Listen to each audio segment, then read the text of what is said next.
Imagine a society where every critical decision, from healthcare to warfare, is left to the uninformed whims of the masses.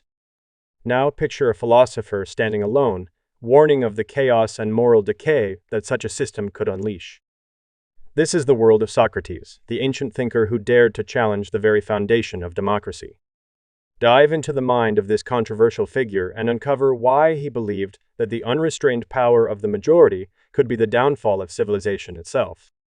His startling insights might just make you question everything you thought you knew about democracy. Socrates' critique of democracy is rooted in several key philosophical concerns he had about the nature of governance and human behavior. His objections as follows. First, lack of expertise. Socrates believed that governance should be conducted by those with knowledge and expertise, much like how a ship should be steered by an experienced captain, rather than the untrained passengers. He argued that, in a democracy, decisions are made by the general populace, who often lack the necessary knowledge and skills to govern wisely.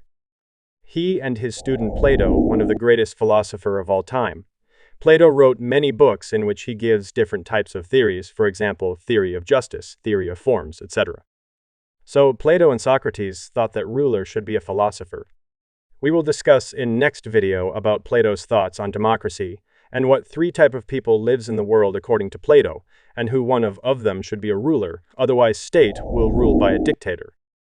Second, susceptibility to demagoguery. He observed that democratic systems are prone to manipulation by charismatic leaders, or demagogues, who appeal to the emotions and prejudices of the masses rather than their reason and intellect.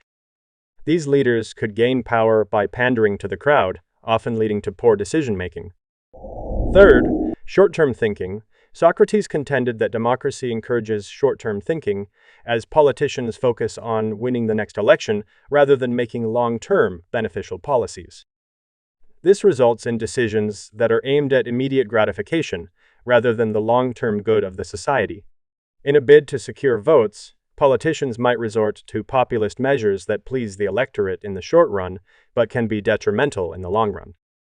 This includes excessive spending, cutting taxes without considering future deficits, or implementing policies that provide immediate relief but create long-term problems.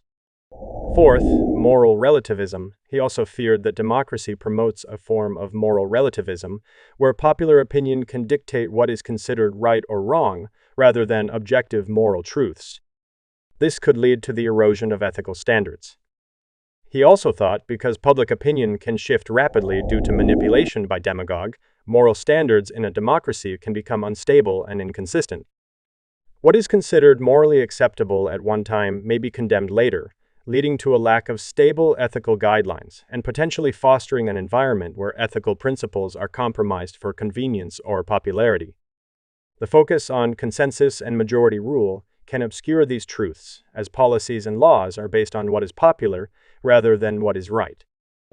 Fifth, in Justice of Majority Rule, Socrates was concerned about the tyranny of the majority, where the rights and interests of minority groups could be overridden by the majority. This can result in unjust outcomes where the desires of the many suppress the rights of the few. For example, a minority group of people hated by a majority group of people. This could gain a shape of massacre. At the time of World War II in Germany, minority Jews hated by majority Nazis due to manipulation of demagogue Hitler. Due to this massacre of Jews happened. These critiques are particularly evident in Plato's dialogues, especially in the Republic, where Socrates engages in discussions about the nature of justice and the ideal state. His views on democracy highlight his preference for a government led by philosopher kings who would rule based on wisdom and rationality, rather than the whims of the masses.